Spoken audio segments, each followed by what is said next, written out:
In this video, I will show how to hide 0 and how to convert 0 into nil in Microsoft Excel. So we can see we have some data here, and to make 0, then select your data or your worksheet. So we can see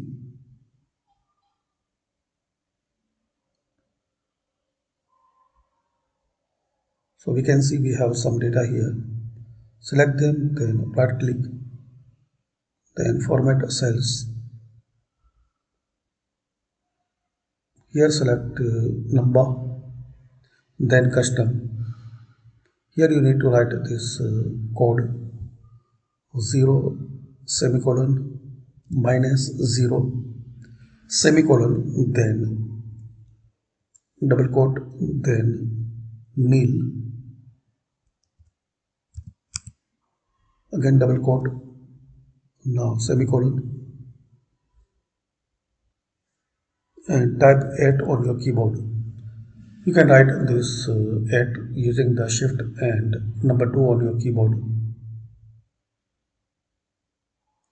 So write this code and click on OK.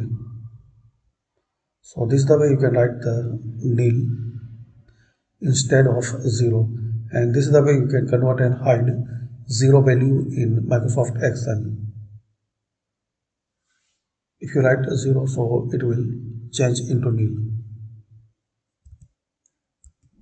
So thanks for watching, and comment in this video useful for you.